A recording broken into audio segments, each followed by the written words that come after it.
तो चलिए आज का टॉपिक स्टार्ट करें। Yes ma'am. ठीक है। उससे पहले जो हमने लास्ट क्लास में पढ़ा था उसको एक बार हम रिवाइज कर लेते हैं। ठीक है।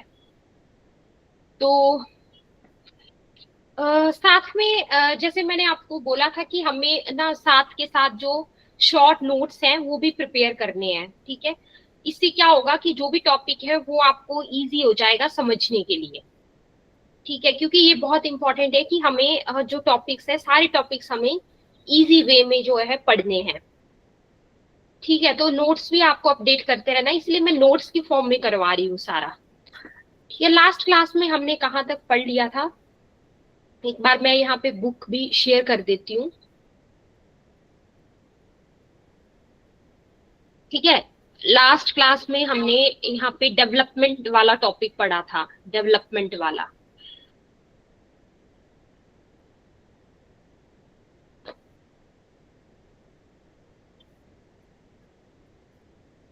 ठीक है। डेवलपमेंट वाला जो टॉपिक था वो हमने यहाँ पे पढ़ा था, ये डेवलपमेंट एंड बर्थ। इसमें आपको याद आ रहा होगा, डेवलपमेंट एंड बर्थ वाले पोर्शन में हमने पढ़ा था कि हमारा जो जाइगोट है वो जब एक बार बना, एक बार फर्टिलाइजेशन हुई। फर्टिलाइजेशन था, मेल और फीमेल गैमेट का फ्यूजन हुआ। ठीक है, हमने क्या पढ़ा था यहाँ पे, जाइगोट बना। अच्छा, फर्टिलाइजेशन कहाँ पे होती है ये मैम आपको बताया था। यस बताइए। मैम ये जो क्लास है ना इसकी रिकॉर्डिंग ग्रुप में भेज दीजिए। हाँ, इसकी रिकॉर्डिंग ग्रुप में आ जाएगी। मैम मैं ना क्लास लीव कर रही हूँ क्योंकि हमारे आंगन के सामने ना कीर्तन शुरू हो रहा है। अच्छा, कीर्तन शुरू हो रहा है, ठीक है, इसका आप रिकॉर्डिंग ग्रुप में आ जाएगा। Okay ma'am, thank you. Okay, welcome.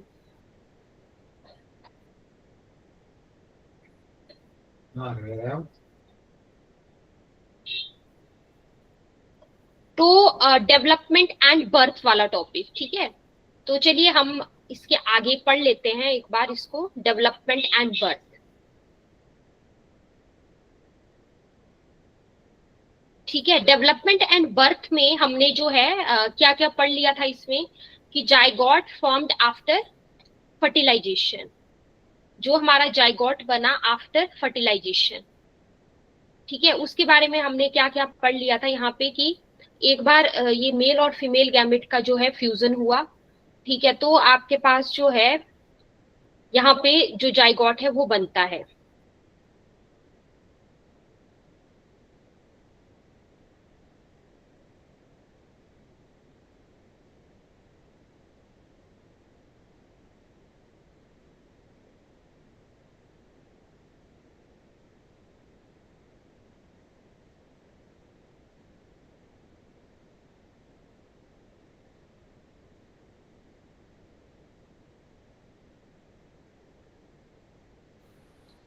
तो विवेक एक बार आप माइक ऑन करिए। Yes ma'am. यस विवेक, आपको याद है हमने लास्ट क्लास में ये फर्टिलाइजेशन डेवलपमेंट वाला क्या पार्ट पढ़ा था।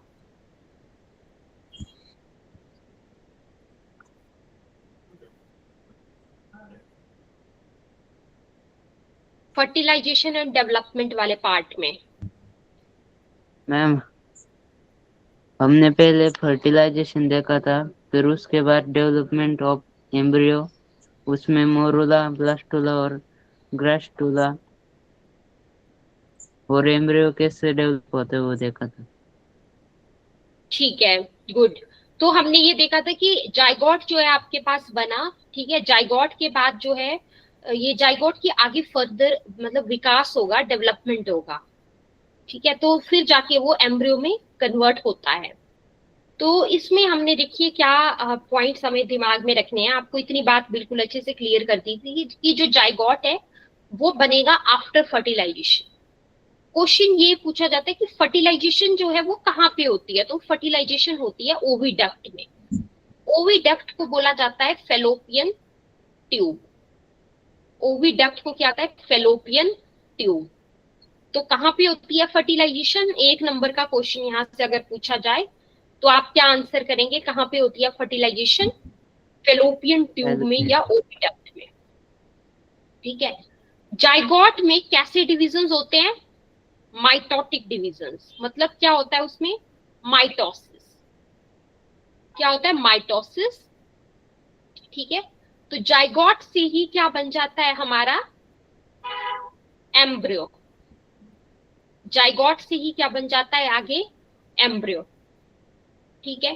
तो जाइगोट का और जाइगोट के अंदर हुए क्या? Mitotic division. माइटोटिक डिविजन्स होंगे और आपका जो एम्ब्रियो है वो फॉर्म हो जाएगा। तो एक बार मैं फिर से इसको पॉइंट को रिपीट कर रही हूँ यहाँ पे। The zygote formed after fertilisation in the oviduct. Fertilisation कहाँ पे हुई? ओविडक्ट में, मतलब कि फेलोपियन ट्यूब में। ठीक है। उस जाइगोट में क्या हुए? माइटोटिक डिविजन्स, यानी कि आप क्या बोलोगे, क्या हुआ? माइटोसिस। ठीक है। और क्या बन जाएगा? एम्ब्रियो बन जाएगा। ठीक है। एम्ब्रियो आपका यहाँ पे फॉर्म हो जाता है। ठीक है। तो ये कुछ कुछ पॉइंट्स हैं जो कि आपको याद रखना है कि इस तरह से आपका एम्ब्रियो जो है यहाँ पे बनता है। फिर एम्ब्रियो जब एक बार बन गया तो वो फिर उसके बाद यूट्रस तक पहुंचेगा। यूट्रस तक वो पहुंच जाएगा। ठीक है। तो ये आपके पास एक इंपॉर्टेंट पॉइंट है। मैं इसके बारे बाद जो है, अब जैसे यहाँ पे एक बुक में अगर आप देखेंगे प्लेसेंटा टर्म लिखी है एक, है ना, तो इसके हम नोट्स बना लेते हैं प्लेसेंटा के। ये एग्जाम में क्वेश्चन ऐसे भी पूछा जाता है प्लेसेंटा। तो मैं यहाँ पे हेडिंग डाल रही हूँ प्लेसेंटा। क्या आपको मेरा वॉइस क्लियर आ रहा है? आपको स्क्रीन दिख रहा है? यस। तो प्लेसेंटा क्या है? Placenta is a special temporary organ. मतलब परमानेंट नहीं है, टेम्परेरी ऑर्गन है जो कि कनेक्ट करता है दैट। तो ये नोट्स मेरे साथ साथ आप बना लीजिए। Placenta is a special temporary organ that connects the developing embryo। ठीक है। जो कि क्या है, जो डेवलपिंग एम्ब्रियो है उसको मदर के यूट्रस के साथ, टू द मदर्स यूट्रस। मतलब प्लेसेंटा एक अस्थाई, टेम्परेरी का मतलब अस्थाई अंग है जो डेवलपिंग एम्ब्रियो के, मतलब जो भ्रूण है जिसका अभी विकास हो रहा है। ठीक है। जो भ्रूण है जिसका अभी विकास हो रहा है वो हुआ आपका डेवलपिंग एम्ब्रियो। उसको मदर के यूट्रस, मतलब कि गर्भाशय के साथ, यूट्रस के साथ जोड़ने का काम किसका होता है? प्लेसेंटा का होता है। तो आपको एग्जाम में कैसे लिखना है, एक बार मैं पॉइंट रिपीट कर देती हूँ। Placenta is a special temporary organ that connects the developing embryo to the mother's uterus. ये क्वेश्चन आ जाता है आपसे एग्जाम में, इस तरह से पूछा जाता है कि what is placenta, what is placenta. Placenta क्या है? How it is formed, how it is formed. ठीक है। हाउ इट इज फॉर्म्ड, कैसे बनता है, और right it's functions, right it's functions, इसके फंक्शंस बताइए, मतलब इसके क्या कार्य होते हैं। ये आपको इस तरह से एग्जाम में क्वेश्चन फ्रेम किया जाता है। तो ये हमें स्टेप बाय स्टेप यहाँ पे चलना है। अब बनता कैसे है, तो मैं नेक्स्ट हेडिंग यहाँ पे क्या डाल रही हूँ? फॉर्मेशन। नेक्स्ट हेडिंग है हमारी क्या? फॉर्मेशन। ध्यान रखिएगा कि जो प्लेसेंटा है ये बनता है by the, it is formed by the tissues of both the mother and the embryo। देखिए अब ऐसा नहीं है कि ये जो प्लेसेंटा जो बनेगा, ठीक है, जो ये अस्थाई अंग है, टेम्परेरी ऑर्गन जो प्लेसेंटा है वो जब बनेगा तो ऐसा बिल्कुल भी नहीं है कि वो सिर्फ जो है वो मदर से ही बन रहा है या वो एम्ब्रियो से ही बन रहा है। जो मदर है और जो एम्ब्रियो है, ठीक है, दोनों के टिश्यूज के द्वारा ये बनता है। मतलब दोनों के जो टिश्यूज हैं वो इसको बनाते हैं, मदर के भी और एम्ब्रियो के भी। तो it is formed by the tissues of both the mother and the embryo. देखिए आपकी बुक में लिखा था प्लेसेंटा वर्ड, तो इसको मैं डिटेल में डिस्कस कर रही हूँ। यहां से ये इंपॉर्टेंट हो जाता है प्लेसेंटा का डेफिनेशन, फॉर्मेशन, ठीक है। फिर आता है हमारे पास इसके स्ट्रक्चर के बारे में थोड़ा सा बता देती हूँ मैं आपको, 2 पॉइंट्स। इसका स्ट्रक्चर, प्लेसेंटा के स्ट्रक्चर के बारे में मैं आपको 2-3 पॉइंट्स बता देती हूँ इंपॉर्टेंट। तो यहाँ पे हम एडिंग क्या डालेंगे, स्ट्रक्चर। सबसे पहला आता है, ये डिस्क के आकार का होता है, ठीक है। तो it is a disc shaped structure. It is a disc shaped structure.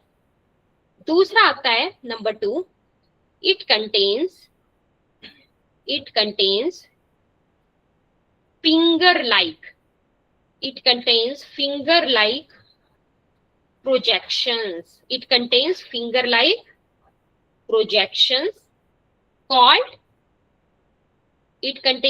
like projections called villi। देखिए इसमें ना कुछ फिंगर की तरह, फिंगर लाइक, उंगली की तरह प्रोजेक्शंस ये कंटेन करता है, जिनको विलाई हम बोलते हैं, और जो कि क्या करते हैं, दैट इंक्रीजेस सरफेस एरिया। और यही विलाई क्या करते हैं, यही सरफेस एरिया को बढ़ाते हैं एक्सचेंज के लिए,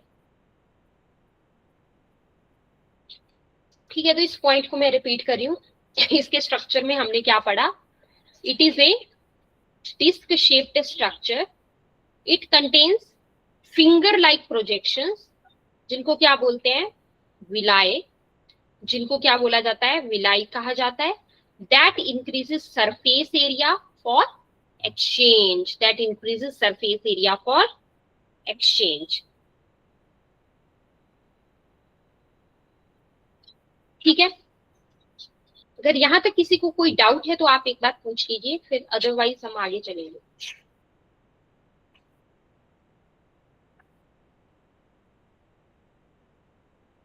यहां तक सभी को क्लियर है? एक बार मुझे कंफर्म कर दीजिए, इसमें चैट में कंफर्म कर दीजिए।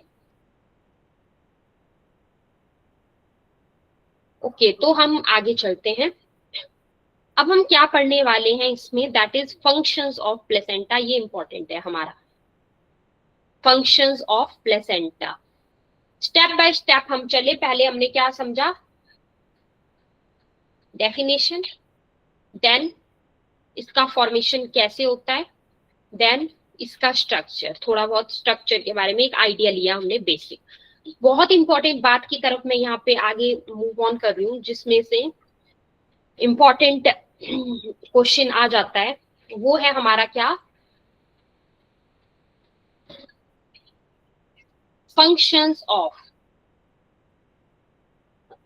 यहाँ पे स्टार मार्क कर देना, ये इंपॉर्टेंट है हमारा, ठीक है। Functions of placenta.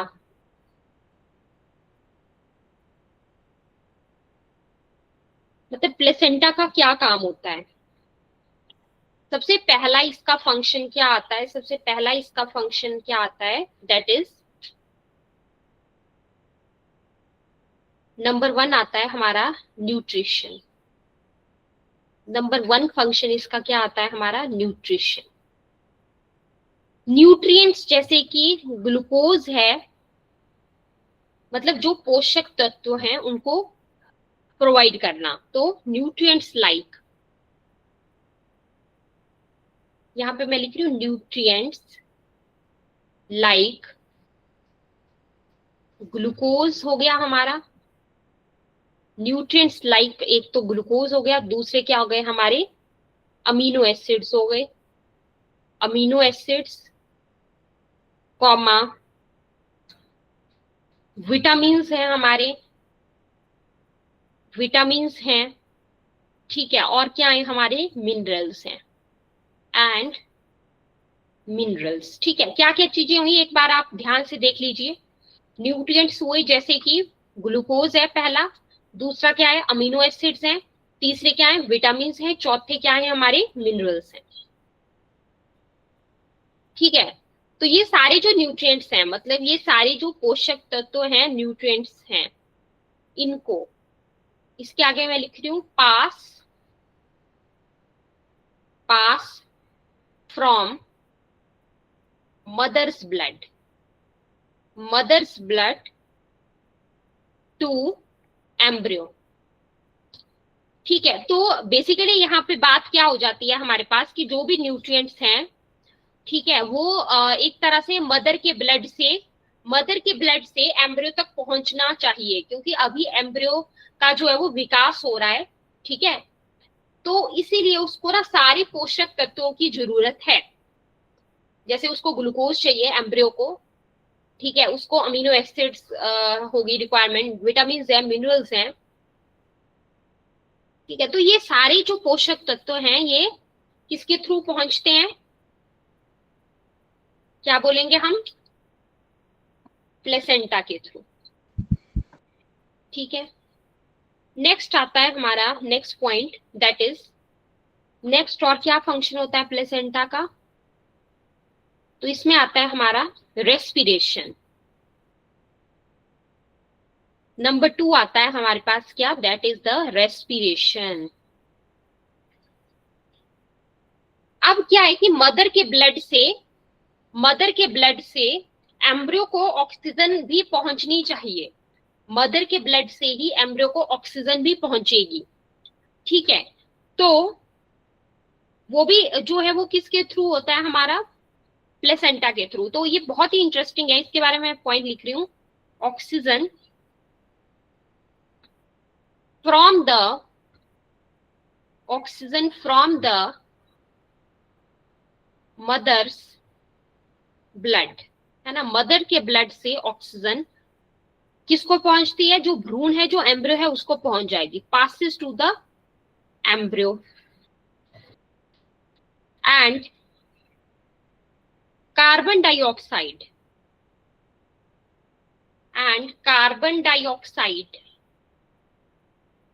from the embryo passes to the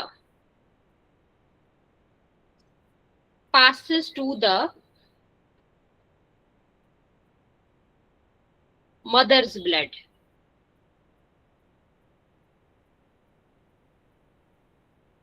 देखो ये बहुत ही इंटरेस्टिंग है, मतलब एक तरह से आदान प्रदान होता है ना। जैसे मान लो सिंपल वे में समझते हैं, एम्ब्रियो को जो है वो ऑक्सीजन मिल गई, ठीक है, एम्ब्रियो को ऑक्सीजन मिल गई, मदर के ब्लड ने पहुंचा दी। अब वापिस से जो कार्बन डाइऑक्साइड है वो मदर के ब्लड में डाल दिया जाता है, ठीक है। तो इस तरह से पूरा एक्सचेंज होता है। फिर आता है थर्ड फंक्शन इसका, आगे चलने से पहले इतना एक बार डिस्कस कर लेते हैं, ठीक है। आगे प्रोसीड करने से पहले जो हमने अभी तक पढ़ा एक बार हम डिस्कस कर लेंगे उसको।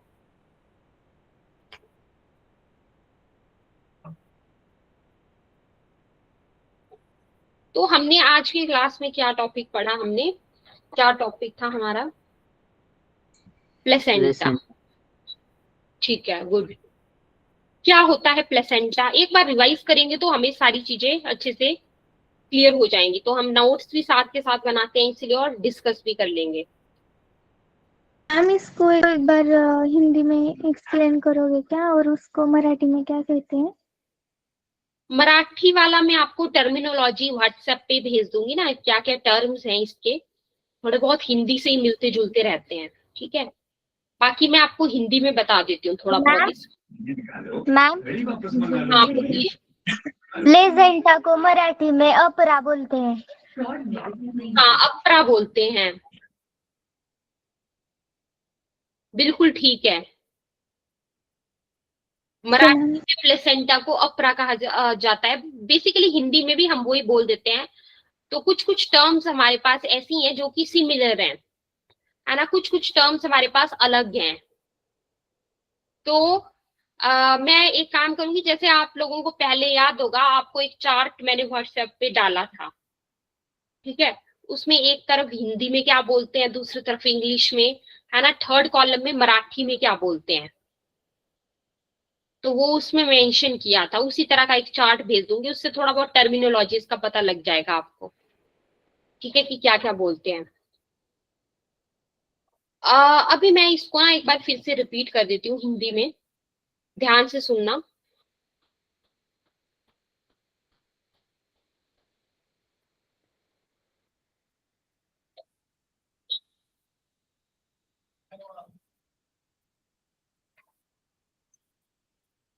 प्लेसेंटा के बारे में आपको क्या बताया मैंने। प्लेसेंटा जिसको अपरा कहा जाता है, ठीक है, ये स्पेशल टेम्परेरी ऑर्गन होता है। मतलब प्लेसेंटा एक विशेष अस्थाई अंग है। प्लेसेंटा एक विशेष क्या है, अस्थाई अंग है, जो विकसित हो रहे भ्रूण को, जो विकसित हो रहे भ्रूण को मां के गर्भाशय से जोड़ता है, मतलब मदर के यूट्रस से जोड़ता है। तो प्लेसेंटा एक अस्थाई अंग है जो विकसित हो रहे भ्रूण को मां के गर्भाशय से जोड़ता है। फिर आता है फॉर्मेशन, कैसे होती है इसकी। तो इसमें आपको बताया, it is formed by the tissues of both the mother and the embryo. मतलब यह मां और भ्रूण दोनों के ऊतकों, ऊतक मतलब टिश्यू, एम्ब्रियो मतलब भ्रूण, ठीक है। तो ये मां और भ्रूण दोनों के ऊतकों मतलब कि टिश्यू से मिलकर बनता है, टिश्यू से मिलके बनता है। फिर स्ट्रक्चर, स्ट्रक्चर में थोड़ा बहुत याद रखो कि एक डिस्क के आकार का होता है ये, है ना। इसमें कुछ ये प्रोजेक्शंस होती हैं जिनको विलाय बोलते हैं, जो सरफेस एरिया को बढ़ाते हैं एक्सचेंज के लिए। ये फंक्शंस इंपॉर्टेंट है। पहला क्या पढ़ाया, न्यूट्रिशन, मतलब कि माँ के रक्त में, रक्त से ग्लूकोज, अमीनो एसिड, विटामिन और खनिज भ्रूण तक पहुंचते हैं, ठीक है, प्लस इसी प्लेसेंटा के द्वारा। फिर रेस्पिरेशन, मतलब इसमें क्या पढ़ाया, oxygen from the mother's blood passes to the embryo. मतलब माँ के रक्त से ऑक्सीजन भ्रूण को मिलती है, माँ के रक्त से ऑक्सीजन भ्रूण को मिलती है, और भ्रूण से कार्बन डाइऑक्साइड माँ के रक्त में जाती है। एक बार फिर से रिपीट करती हूँ, इसका मतलब क्या हुआ कि माँ के रक्त से ऑक्सीजन भ्रूण को मिलती है, और भ्रूण से कार्बन डाइऑक्साइड माँ के रक्त में जाती है। तो ये अब देखो इसमें ना कुछ एक चीजें ऐसी हैं, टर्म्स, जो मैं आपको उसका हिंदी इंग्लिश मराठी तीनों वर्जन भेज दूंगी। कंसेप्ट वाइज आपको अभी अच्छे समझ में आना चाहिए, है ना। टर्मिनोलॉजीज फिर आप लोग देख लेंगे एक बार, मैं बहुत ही इजी वे में पूरा चार्ट एक बार भेज दूंगी आप, ठीक है। और आपको अपनी बुक से भी एक बार देखना है, अच्छे से रिवाइज करना है।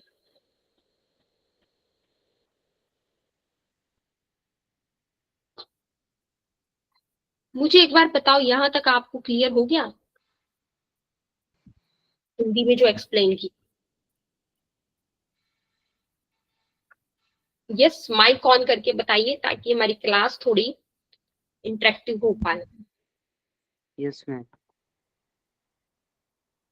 माइक आप ऑन ही रखा कीजिए, इससे ऐसा होता है थोड़ा बहुत डिस्कशन हो जाता है, तो आपको चीजें और भी अच्छी समझ में आ जाती हैं। क्या फंक्शन होता है प्लेसेंटा का, प्लेसेंटा का क्या फंक्शन होता है।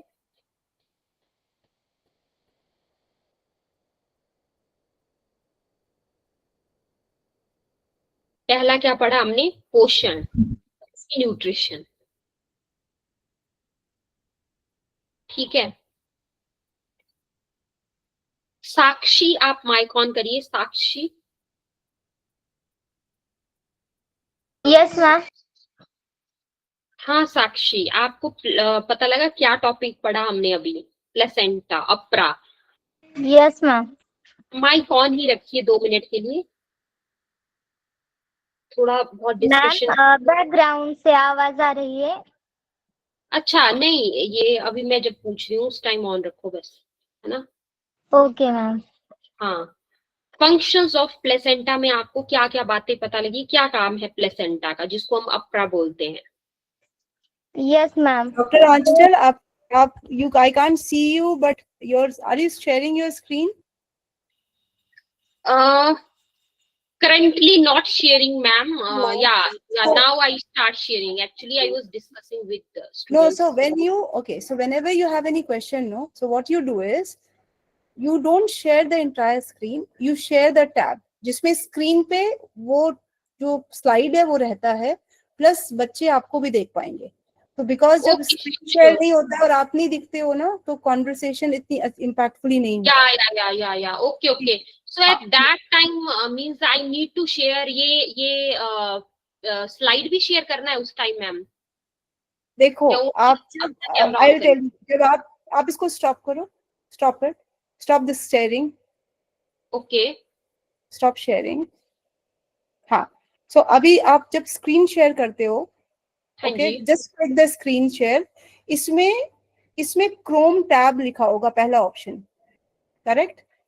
Okay, ma'am. आप have you seen that? Yes, Chrome tab. Yes. अब क्रोम टैब में आपका जो प्रेजेंटेशन का स्लाइड है उसको आप क्लिक करो, ओके, और उसको आप फिर अब उसको शेयर करो, आप उसको शेयर करो।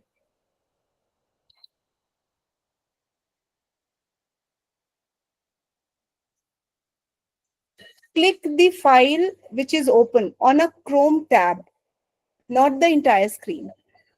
Correct. Okay. आप Okay, उस ma'am. अभी YouTube पे हैं आप YouTube पे हैं मैम। नहीं, आप ये मैंने जो अभी नहीं, आपको आप दिख रहा हो। अभी YouTube चैनल दिख रहा है आपका, आपने One, YouTube पे आपका स्लाइड नहीं दिख रहा है। अच्छा, 1 सेकेंड। आप जिस टैब को क्लिक करोगे सिर्फ वही टैब दिखेगा। अच्छा ठीक है, मैं एक बार रीशेयर कर रही हूँ, फिर आप मुझे बताना। हाँ, आप ट्राई कर लीजिए, अगर नहीं होगा तो फिर संगीता मैम